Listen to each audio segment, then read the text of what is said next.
সিনেমাতে লগ্নিকারক আর প্রযোজক দুইটা কিন্তু এক না। টাকা থাকলেই সিনেমা তৈরি করা যাবে না। কেবলমাত্র একজন নায়কের উপর ডিপেন্ড করে থাকলে আমাদের এই ইন্ডাস্ট্রি কোনো দিন আর আগাবে না। আমরা যখন ছবি তৈরি করেছি সেখানে আমাদের ঘরেও কিন্তু সুপার ফ্লপ ছবি হয়ে গেছে। একটা ছবি তৈরি করছি, সুপার ফ্লপ হয়ে গেছে। আজকে আপনাদের যে দুর্ভাগ্যটা শুনলাম সবার, সেখান থেকে আমি খুব সুখী, কারণ আমার কোনো শো মাইট যায় না। আমার সময় মতোই আমার হলে ছবি চলছে, সবগুলা ছবি কোনো সমস্যা হয় না।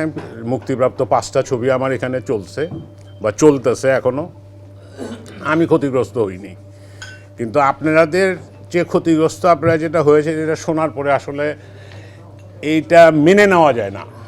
এটা কোনোভাবেই মেনে নেওয়া যায় না। এখন সমস্যাটা আমাদের এখানে যেটা হয়েছে চলচ্চিত্রের, আমি যেটা ফিল করি, আমরা যারা ছবি বানাতাম আগে, আমি নিজেও একজন প্রযোজক, আজকে দীর্ঘদিন ধরে ছবি তৈরি করা বাদ দিয়ে দিয়েছি।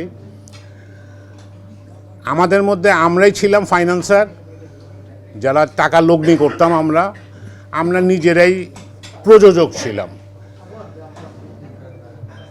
এখানে একটা জিনিস বোঝার প্রয়োজন আছে, আজকালকার ছবি যারা তৈরি করতেছেন, যেমন উনি প্রথমবারের মতো ছবি তৈরি করছেন, তার উদ্দেশ্যে আমি কথাটা বলবো। আরও সিনেমাতে লগ্নিকারক আর প্রযোজক দুইটা কিন্তু এক না, দুইটা সম্পূর্ণ ভিন্ন জিনিস।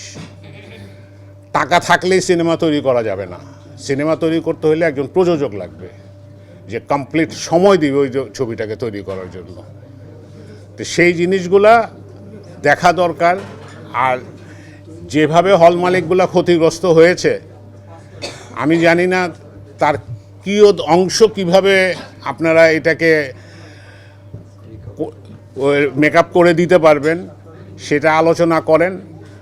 আর যে জিনিসটা নিয়ে আমাদের আলোচনা হচ্ছে, আমাদের সিনেমা হল মালিকদের আমাদের একটা দায়িত্ব আছে, কিন্তু একটা অনেক বড় দায়িত্ব আছে। যদিও এখন শুধুমাত্র ঈদেই ছবি আসে, বাকি আর মোটামুটি 10 মাস বসেই থাকতে হয়, কিন্তু আমাদের কিন্তু কিছু দায়িত্ব আছে। সেই দায়িত্বটা কি? আমাদের সেই দায়িত্বটা হচ্ছে গিয়া যে আমরা কেবলমাত্র একজন নায়কের উপর ডিপেন্ড করে থাকলে আমাদের এই ইন্ডাস্ট্রি কোনো দিন আর আগাবে না। কোনো দিন এটা আগাবে না। এটাকে আগায় নিতে হলে আমাদের এখানে আরও শিল্পী বাড়াতে হবে। তো সৌভাগ্যক্রমে এবারকার ঈদে 5টা ছবি মুক্তি পেয়েছে। একটা সাকিবের, যে ছবিটার প্রতি আমরা সবসময় দুর্বল, আমাদের হল মালিকরা বুঝে হোক না বুঝে হোক সেটার পিছনে গিয়ে দৌড়ায়। কিন্তু বাকি কিন্তু আরও 2টা ছেলের ছবি মুক্তি পেয়েছে, যে 2টা ছবি কিন্তু ভালো যাচ্ছে। তো সেই ভালো যাওয়াটাকে আমাদের তরফ থেকে, আমাদের ব্যবসার ভবিষ্যৎ ব্যবসার স্বার্থে আমাদের উচিত হলো ওই ছেলেগুলাকে লালন পালন করা, যে তারা যেন লালন পালন করে, ওই ছেলেগুলো যেন বাজারে উঠে আসতে পারে। আগামী ছবিগুলো যেন ওই শাকিব খানের মতো হিট মুভি যেন তাদের কাছ থেকে আমরা পেতে পারি, সেই জায়গাটাতে হওয়া উচিত। কারণ এখন মনে করেন প্রিন্সেস সেলের ব্যাপারে আদনান আমাকে বলতেছিল, আমি আদনানকে সেলটা দেখাচ্ছিলাম, তো সেটা বলার কথা না, ও বলছে বলে দেন, কিন্তু আমি বলবো না। এটা আসলে হতাশাজনক। এটা তাইলে হতাশাজনক এখন এই হয়ে যায়। তো এখন যাই হোক, সমিতি সিদ্ধান্ত নেক। প্রযোজক উনি আছেন, ওনার সাথে কথাবার্তা বলে কিভাবে এখানে ক্ষতিগুলাকে করে নেওয়া যায়, একটু করা যেন যাইতে পারে। কারণ আগেকার দিনের সময় নাই। আমরা যখন ছবি তৈরি করেছি সেখানে আমাদের ঘরেও কিন্তু সুপার ফ্লপ ছবি হয়ে গেছে। একটা ছবি তৈরি করছি, সুপার ফ্লপ হয়ে গেছে।